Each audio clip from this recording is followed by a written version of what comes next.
Army sergeant says he was choked by the same cop who shot an 11-year-old. Put it up, full mass. Hell of a story here. 2 federal lawsuits have now been filed against Greg Capers on the left, the Indianola, Mississippi police officer. We've covered in the past. He is accused of violating the rights of 2 Mississippi citizens. One, an active duty Army staff sergeant, and other, 11-year-old Adrian Murray, whom Capers shot after the preteen called 911 to save his mother. Remember that story? Put up the sergeant. His name is Kelvin Franklin. He claims that Officer Capers also violated him, stunned him with a taser, choked him, and pointed a gun at him while he was handcuffed on December 30th, 2022, right after Christmas. Franklin has since been deployed to Kuwait in May of 2023. He is now concerned the trauma he experienced from the incident will interfere with his work and jeopardize his 16-year military career. Keep him up for a minute. I want you to think about the irony of this story. Number one, you have an officer who has already expressed significant neglect for proper judgment in human life by shooting an 11-year-old. And in the interview, the 11-year-old, I remember him saying that he just didn't understand. And neither do I. And then this military soldier, 16-year career. He's not concerned about war creating trauma. He's concerned about the police officer he experienced domestically creating trauma for him in war. There's more. Franklin says that day he was traveling with his then fiance's cousin from Camp Shelby to a residence.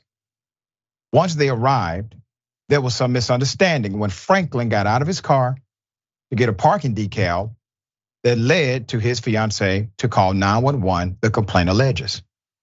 Franklin saw the driveway was blocked, according to the attorney. So he approached the cousin about moving it. But the fiance thought they were arguing. Franklin says that he tried to resolve the situation with the cousin, but that too was misinterpreted by his fiance, whom he has since split. According to Franklin's attorney, by the time Capers and other officers arrived, Franklin attempted to explain that he was there to collect his belongings before returning to Camp Shelby. He also disclosed he had a firearm, which an unnamed officer confiscated. This is when Capers decided to draw his firearm, then his taser, and struck Franklin multiple times before choking him, the lawsuit complaint alleges. A 3-minute video shows that Franklin's arms were at his side even when he was tased. The complaint also says that Franklin requested medical attention due to pain and having a single kidney, but was taken to Sunflower County Jail without any treatment at all. Months after Franklin's incident and around the same time he was sent to the Middle East, same officer shot the 11-year-old, Jerry Murray, for the incident involving the minor. Officer Capers was then finally suspended from the police department. Now, both parties are represented by Carlos Moore in their pursuit of justice against one officer accused of abusing his powers in multiple instances. Quote, Mr. Franklin's case preceded Mr. Murray's case.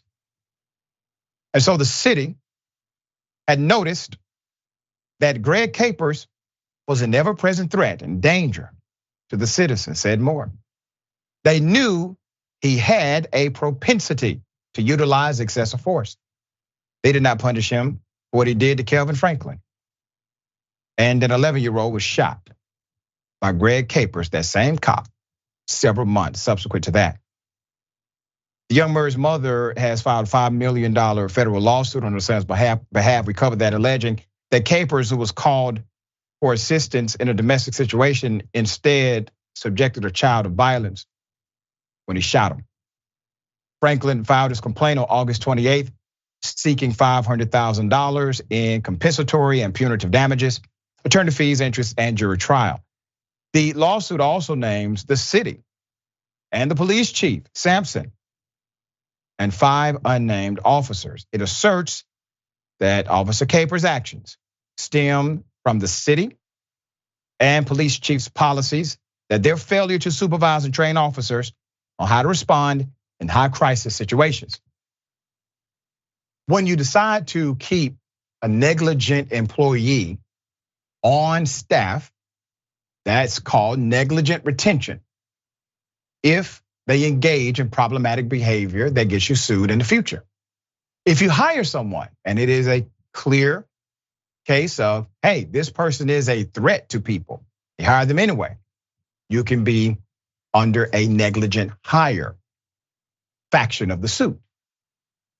But it comes down to caring about your local community. And this is why I encourage all jurisdictions, make sure you have an active citizens review board, a citizens review board with subpoena power, with real authority. You can make that happen in your local community. If you don't have one, get one. And if you do have one, engage with them. Because that becomes, that citizens review board, that becomes your civilian line of defense. These are people who are on the outside with powers on the inside. You need that as your advocate, because the suffering of the 11-year-old is likely never going to happen with proper discipline when the attack took place against the soldier, allegedly. All right, David, thoughts here? Look, these things never happen in a vacuum. And as you have pointed out repeatedly, and literally every incident of a police officer using excessive violence, there are patterns of behavior that we see over and over. It may have been the first time that he actually used excessive force, although he probably has threatened excessive force first, obviously with this military sergeant. And then again, he shoots the 11-year-old. But I guarantee that if we went back and talked to many of his colleagues years ago, they would have probably said the same thing. This is a guy who is a loose cannon waiting to erupt. And if you have loose cannons in your department, the chances that they are gonna erupt, those go up, and tends to erupt and erupt again until somebody puts a stop to it. So I wish there was some mechanism, whether it's citizen review boards, whether it's police had more authority to weed out the cops who show these dangerous patterns, because sooner or later it catches up with them and it catches up with their community. That's right, and ultimately all of it catches up with the taxpayer, because the taxpayer will foot the bill and de facto defund the police department.